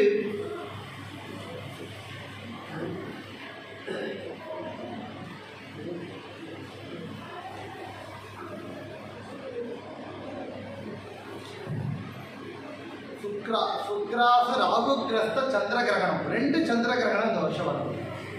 அந்த ஒரு சந்திர கிரகணம் இந்த வருஷத்துல எப்போ வருதுன்னா பாத்ரபத மாச சுக்லபக்ஷ பூர்ணிமா அன்னைக்கு. பாத்ரபத மாச சுக்லபக்ஷ பூர்ணிமா 7/9/2025 செப்டம்பர் மாதம் 7ஆம் தேதி வருது, ஞாயிற்றுக்கிழமை. சதய நட்சத்திரம், கும்பராசியிலே ஒரு கிரகணம் வருது. அது ராகுகிரஸ்த சுக்ராச இந்த ஒரு சந்திர கிரகணம். இந்த சந்திர கிரகணம் எப்ப ஸ்பர்ஷம் பண்றதுன்னு பார்த்தா ராத்திரி 9:59 ஸ்பர்ஷம் பண்றது. எப்போ மத்தியமம் எப்படின்னா 11:44 இருக்கு. 11:44 மத்தியமம். கிரகண மோட்சம் காலையில விடியல் காலை 1:28 இருக்கு. ராத்திரி 9:59 ஆரம்பித்து அதிகாலை மகாலயத்துக்கு முன்னாடி நான் கரெக்ட் மகாலய பட்சம் ஆரம்பிக்கிறதுக்கு முன்னாலே வரக்கூடிய அந்த பௌர்ணமி அனந்த சதுர்தசிக்கு அடுத்த நாள் பௌர்ணமி அன்னைக்கு அந்த சந்திர கிரகணம் வருது. அதனாலே புண்ணிய காலம் அப்படின்னா ஞாயிற்றுக்கிழமை ராத்திரி 9:59 காலை 1:28 வரைக்கும். மிட் நைட்டே போயிடுறது.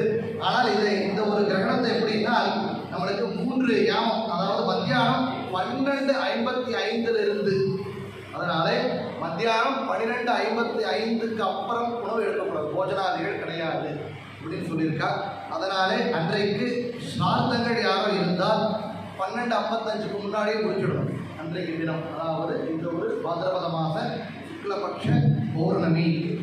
விருந்தாவனம் இத்தியாதிகளில் பூஜை இருக்கக்கூடியவர்கள் கூட அன்றைக்கு பஞ்சாமிரதம் அஸ்தோதகம் இதெல்லாம் கூட அன்றைக்கு இல்லை அப்படின்னு சொல்லியிருக்கா. அவங்க மடத்தினுடைய பஞ்சாங்கத்தை பார்த்துக்கணும் அன்றைக்கு. அந்த ஒரு தினம் வரக்கூடிய இந்த ஒரு சந்திர கிரகணம் சதய நட்சத்திரம் கும்பராசியில இருக்கிறதுனாலே அந்த நட்சத்திரம் சதய நட்சத்திர ராசிக்காரர்களுக்கு தோஷம் இருக்கு. அவர்கள் விசேஷமாக அன்றைக்கு பரிகாரம் செஞ்சுக்கணும் அப்படின்னு சொல்றார். தனுசு, கன்னியா, ரிஷபராசி, மேஷராசிக்காரர்களுக்கு சுப பலன் இந்த கிரகணத்தினாலே. மகரம், துலா, சிம்மம், மிதுன ராசிக்காரர்களுக்கு மிஸ்ரம பலன், மீடியம் பலன். கும்பராசி, மீனராசி, கர்க்கராசி, விருச்சக ராசிக்காரர்களுக்கு அதிர்ஷ்ட பலன், அனிஷ்ட பலன் சொல்லியிருக்கா. அவர்கள் எல்லாம் கூட அன்னைக்கு அது பரிகாரம் பண்ணிக்கணும் அப்படின்னு சொல்லி கேட்டுக்கிறார். அடுத்து இன்னொரு கிரகணம் அப்படின்னா பால்குண மாச சுக்லபக்ஷ பௌர்ணமி, ஹோலி பூர்ணிமைங்கிறோம் அன்னைக்கு ஒரு சந்திர கிரகணம் வருது. அது 3/3/2026 மார்ச் 3ஆம் தேதி வருது. அந்த கிரகண ஸ்பர்ஷம் அப்படிங்கிறது மத்தியான காலத்துல 3:19 மத்தியானம் 3:19 வந்துட்டு கிரகண மத்தியமம் 4:34 இருக்கு. மாலை 5:04 அது முடிஞ்சிடுது, 5:33 முடிஞ்சிடுறது. இந்த ஒரு கிரகணம் முக்கியமாக 21 நிமிஷம் தான் சொல்லியிருக்காங்க. 21 நிமிஷம் மாத்திரம் தான் அது இருக்கு. அந்த ஒரு புதிய காலத்துல என்ன சொல்லியிருக்காங்க, இந்த ஒரு கிரகணம் அன்றைய தினம் பூஷ நட்சத்திரத்திலே சிம்மராசியிலே சந்திரன், இந்த சந்திர அந்த கிரகணம் இருக்கிறதுனால பூச நட்சத்திரக்காரர்கள் பரிகாரம் செய்யணும். புஷ நட்சத்திரம். அதே மாதிரி துலா, விருச்சகம், மீனம், மிதுன ராசிக்காரர்களுக்கு சுப பலன். தனுசு, கும்பம், மேஷம், கர்க்கராசிக்காரர்களுக்கு மிஸ்ர பலன். சிம்ம, கன்னியா, மகரம், ரிஷப ராசிக்காரர்களுக்கு அனிஷ்ட பலன் அப்படின்னு சொல்லியிருக்கார்.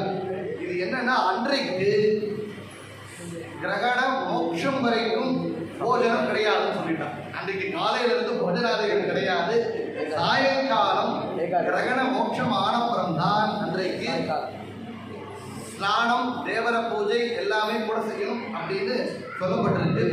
அதனாலே அன்றைக்கு இந்த ஒரு கிரகணங்கள் அன்றைக்கி யாரும் முடியாதவர்களுக்கு மாத்திரம் எக்ஸப்ஷன் கொடுத்துருக்க. காலையில் 11 மணிக்கு முன்னாலே அல்ப ஆகாரம் எடுத்துக்கலாம் அப்படின்னு சொல்லி வியாதியஸ்தர்கள் கர்ப்பிணி ஸ்திரீகளுக்கு சொல்லப்பட்டிருக்கு. ஆக இந்த ஒரு 2 கிரகண காலங்களை நாம் பார்த்தோம்.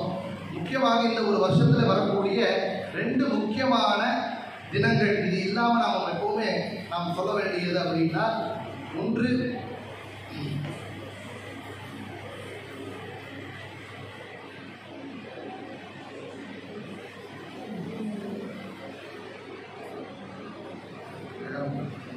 அடுத்து வரவு செலவு.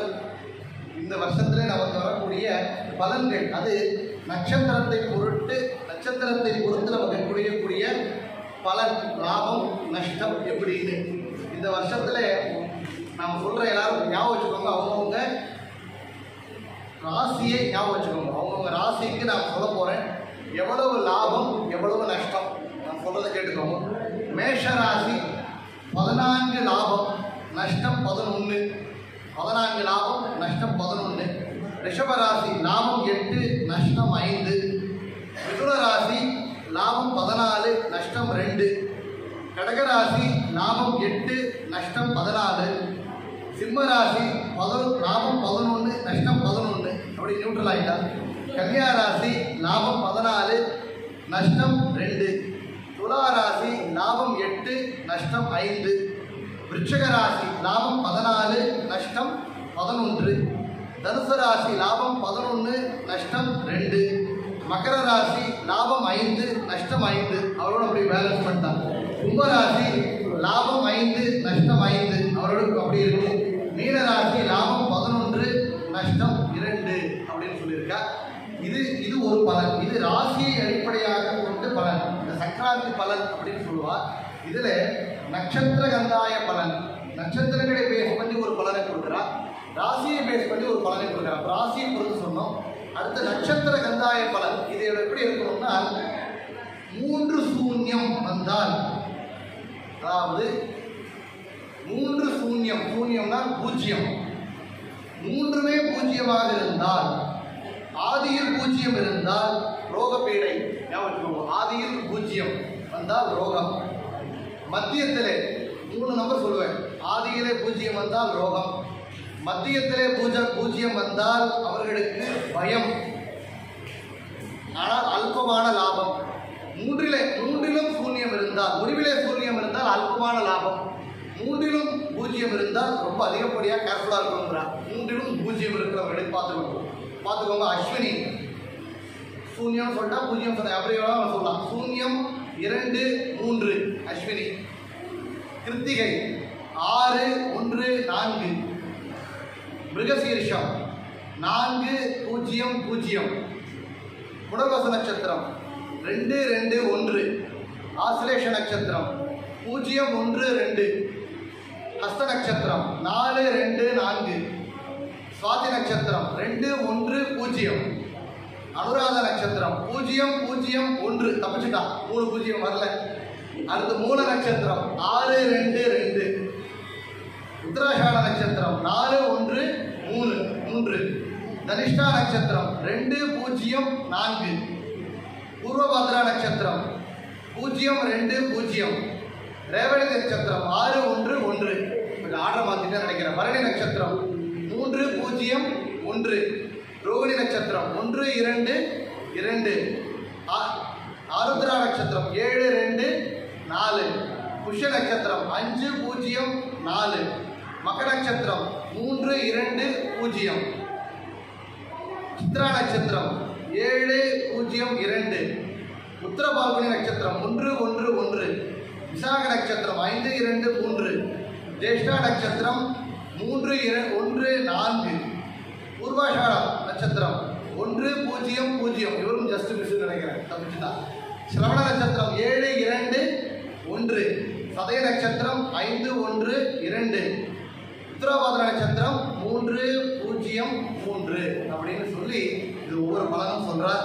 இதெல்லாம் பலன்கள்லாம் நிறைய ரகுசார் சொன்னது போல, நம்முடைய குரு சொன்னது போல பலன்கள்லாம் கேட்டால் ஒரு அவேர்னஸ்க்காக தான். இந்த வருஷம் இதெல்லாம் மனம் கம்மியாகணும், நம்ம ஒரு ப்ரிப்பேர்ட் ஆகிடும். அரசியல்வாதிகள்லாம் ப்ரிப்பேர் ஆகிடுவான். என்ன பண்ணணும், நல்லிணக்கமாக போகணும், ஒரு மியூச்சுவலி அவர்கள்லாம் ஒரு அட்ஜஸ்ட்மெண்ட் பண்ணிக்கணும் அப்படிங்கிற ஒரு விஷயம் அவர்களுக்கு வரும். இப்போ கை கால் வலிகள் உண்டாகும் அப்படின்னா நம்ம அதுக்கு தானே எக்ஸசைஸ் பண்ணுவோம், கொஞ்சம் உடம்பை பார்த்துக்குவோம். வியாதிகள் வரும்னா நல்ல ஆரோக்கியத்திற்கான ஆகாரத்தை எடுப்போம், ஆரோக்கியத்தை பார்த்துக்குவோம். அப்படி ஒரு அவேர்னஸை கொடுப்பதற்கான ஒரு பஞ்சாங்க சிரவணம். ஆனால் எல்லாத்திற்கும் மேலே நான் சொன்னது போல எல்லா கிரகங்களுக்கும் பலம் கொடுப்பவன் அவனே. ரவிச்சந்திர பூத நீனே, ராகு கேது நீனே, கவி குரு சனியோ மங்களனு நீனே, திவராத்ரியு நீனே, நவவிதானவு நீனே, பவரோக ஹரணீனே, வேஷஜனு நீனே, சகல கிரக தல நீனே, சரசிஜாட்சா. எல்லா கிரகங்களுக்கும் பலம் கொடுப்பவன் அவனே.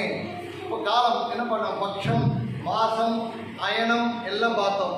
இது எல்லாம் பகவான் கண்ட்ரோல இருக்கிறார் பிரதரதாசன். பட்சமாசவு நீனே, பர்வகாலவு நீனே, நட்சத்திர யோக திதி கரண நீனே, அக்ஷயா விந்து திரௌபதிய மாணவ காய பக்ஷிவாகன தீன ரக்ஷகனு நீனே.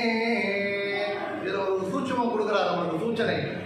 திரௌபதிக்கு வந்த அப்பேற்பட்ட ஒரு துன்பத்திற்கான நிலைமை யாருக்கு வர வேண்டாம், அதிலிருந்தே ரட்சணை பண்ணிட்டான்னா இந்த கிரகங்களால் வரக்கூடிய துன்பங்கள் எல்லாம் ரட்சிப்பவன் தீன ரட்சகனு நீனே. இது சொல்றார், ருதுவர்ஷரவு நீனே, விருத யுகாதியு நீனே. யுகாதிக்கு யுகாவர்த்தோ பிரதமர் சொல்றார், விருத யுகாதியு நீனே. யுகாதி நாமம், அதாவது விஸ்வாவச நாமம், ஒவ்வொரு நாம சம்பத்சர நாமத்திலே யுகாதிங்கிற பெயர்ல நீனே இருக்கேப்பா. விருத யுகாதியு நீனே, கிருது கதியு நீனே, விஜவாகி என்னுடைய புரந்தராவி கலனே, துதிய சிலுகத மகா மகிமனீனே, சகல கிரக பலனீனே, சரசிஜாட்சா. ஓ, எல்லா பலனும் கொடுப்பவன் அவனே.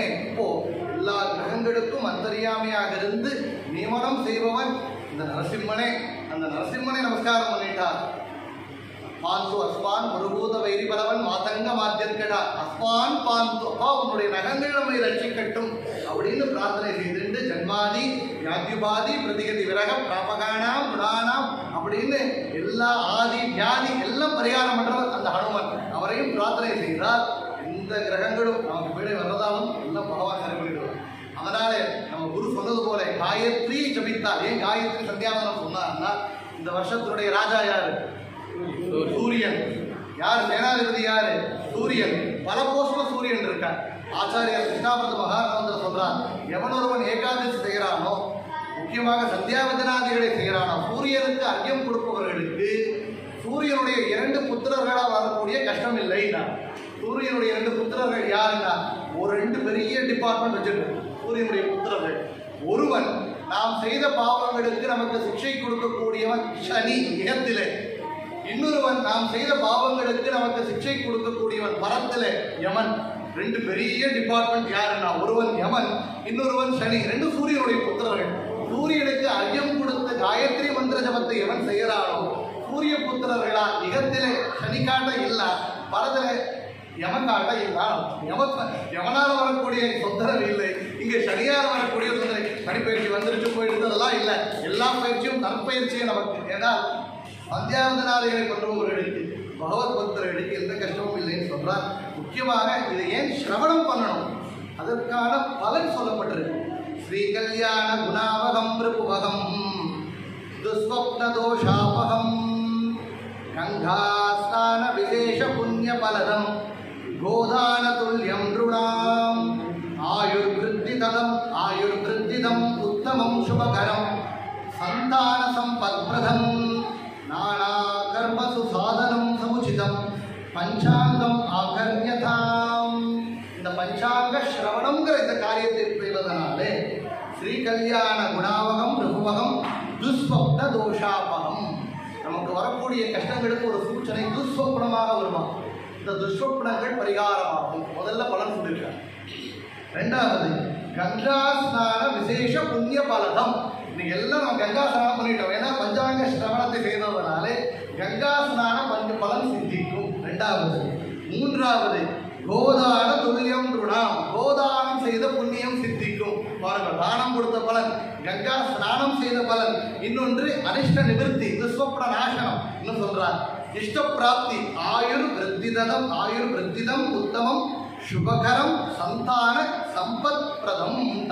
ஆயுள் விருத்தியாகும், சந்தான பாக்கியமாகும், குழந்தைகளுக்கு குழந்தைகளாகும், சந்தான சம்பத் பிரதம் உத்தமம் சுபகரம் சுபமாகும், எல்லாருக்கும் மங்களத்தை நல்கும். நானா கர்மசு சாதனம் சமுச்சிதம் பஞ்சாங்கம் ஆகர்ணியதாம். நாம் என்னென்ன கர்மங்கள், ஸ்நானம், சந்தியாவதனம், தேவர் பூஜை, சாஸ்திர ஸ்ரவணம், தீர்த்த யாத்திரை, தானம், தர்மம், என்னென்ன கர்மங்கள்லாம் செய்கிறோமோ அந்த கர்மங்கள் எல்லாம் உச்சிதம் பஞ்சாங்கம், நல்லபடியாக அதனுடைய பலன் நமக்கு சித்திக்கும். நம்ம எல்லாம் பண்றோம், எல்லாம் பலன் பண்ணிட்டு கிருஷ்ணார்பணம் சொல்றதில்லை, எல்லாம் பலன் கிருஷ்ணார்பணம் ஆயிடுது. அப்போ சத்கர்மங்கள் அதனுடைய பலன் கிடைக்கணும்னா இந்த பஞ்சாங்க சிரவணத்தை செய்துட்டு இந்த வருஷம் பூர்த்தியாக நாம் என்னென்ன கர்மங்களை பண்றோமோ அது எல்லாமே கூட அந்த பலனை கொடுக்கும். அதனால இந்த யுகாதிங்கிற பருவகாலம் எதுக்குன்னால், போன வருஷம் ஆரம்பித்து நேற்றைக்கு வரைக்கும் அந்த போன வருஷம் அந்த சம்பத்சரத்தினுடைய எல்லா கர்மங்களையும் இன்னைக்கு சமர்ப்பணம் செய்திடணும். இந்த வருஷத்தினுடைய ஆரம்பத்தில் இந்த வருஷம் செய்யக்கூடிய எல்லா கர்மங்களையும் சங்கல்பம் செய்திருக்கிறோம். அதற்கான தினம் அது இந்த ஒரு பஞ்சாங்க சிரவண தினம்னு சொல்றோம். இந்த ஒரு பருவகாலத்தில் எல்லா கால நியாமக தேவதைகளை பிரார்த்திக்கணும். ஆதித்யாதி நவக்கிரஹா சுபகராஹ மேஷாதயோ ராசயஹ நக்ஷத்ராணி சயோகாஸ்சதிதயஹ தத்தேவதா தத்கணாஹ மாசாப்தாருதவத் ததைவ திவசாஹ சந்தியா ததா ராத்ரயஹ சர்வே ஸ்தாவர ஜங்கமா பிரதிதினம் குர்வந்து ஓ மங்களம். ஆதித்யாதி நவக்கிரகா சுபகராக, ஆதித்யாதி 9 கிரகங்கள், நவகிரகங்களுடைய ஸ்மரணை. மேஷாதயோ ராசயகா, மேஷம் முதலான 12 ராசிகளுக்கு அதிபதி தேவதைகள். நட்சத்திராணி சயோக காஷ்ட திதயா, 27 நட்சத்திர தேவதைகள், 15 16 அதாவது பௌர்ணமி அமாவாசையும் சேர்த்துட்டால் 16 திதி தேவதைகள். தத் தேவதாக தத்கணாக, அதாவது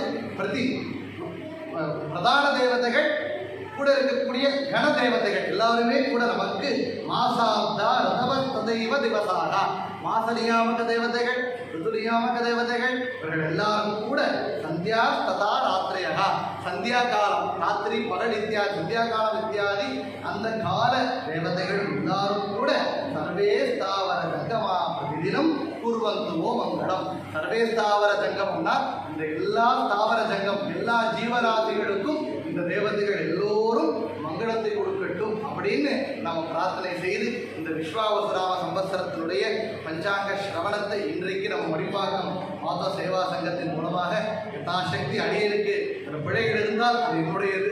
ஏதோ 2 விஷயங்கள் வந்திருந்தால் பெரிய நம்முடைய மூதாதையர்கள் ஒரு மகனையினுடைய அனுகிரகம், என்னுடைய தாராபுரம் காடு ஹனுமந்தராய சுவாமியினுடைய அனுகிரகம் அப்படின்னு பிரார்த்தனை செய்து இந்த பஞ்சாங்க சிரவத்தை கலந்துள்ள எல்லோருக்கும் கூட அதில் சொல்லப்பட்டிருக்கக்கூடிய அந்த பலன், ஆயுள், ஆரோக்கியம், நல்ல விவாகமாகி நம்ம குழந்தைகள்லாம் தர்ம மார்க்கத்தில் ஒன்றாக இருக்கணும். சந்தானம் வேண்டுபவர்களுக்கெல்லாம் சந்தான பாக்கியமாகணும். பிறந்த குழந்தைகள் எல்லாம் நல்ல பக்தர்களாக, ஆரோக்கியவந்தர்களாக, நல்ல வித்தியை பெற்று அவர்கள் உன்னதமான ஸ்தானத்தை அடையணும். விசேஷமாக ஞானபக்தி வைராகியத்தை கொடுக்கணும். நல்ல தீர்த்த யாத்திரைகள், தான தர்மங்கள் முதலான சத்காரியங்களை செய்யணும். நம்ம சமிதி மாத்திர சங்கம் மூலமாக நம்ம இதே போல சாது சஜ்ஜன சங்க உந்து ஸ்நானம் சொல்ல போல சஜ்ஜனருடைய சங்கம் நமக்கு ஆகணும். இதே போல நல்ல கிரந்தங்களை தெரிஞ்சுக்கக்கூடிய வாய்ப்பு, ஞானத்தை அடையக்கூடிய வாய்ப்பை பகவான் இந்த ஒரு சம்பத்சரத்தில், விஸ்வாவசுராம சம்பத்சரத்தில் பகவான் அனுகிரகம் செய்யணும் சொல்லி உங்கள் எல்லாரும் பரவாக உங்கள் பகவானிடத்தில் சார்பாக பகவானத்தில் பிரார்த்தனை செய்து இந்த ஒரு பஞ்சாங்க சிரவணத்தை, படனத்தை சமஸ்த குருகளின் அந்தரியாமையான எல்லா கால நியாமக தேவதைகளின் அந்தரியாமையான பாரதீரமண முக்கிய பிராணாந்தர்கத கால நியாமகனான அந்த லட்சுமி நரசிம்மனுடைய பாதார விந்தங்களில், லட்சுமி வெங்கடேசனுடைய பாதார விந்தங்களில் சமர்ப்பணம் செய்கிறோம். கிருஷ்ணார்ப்பணம்.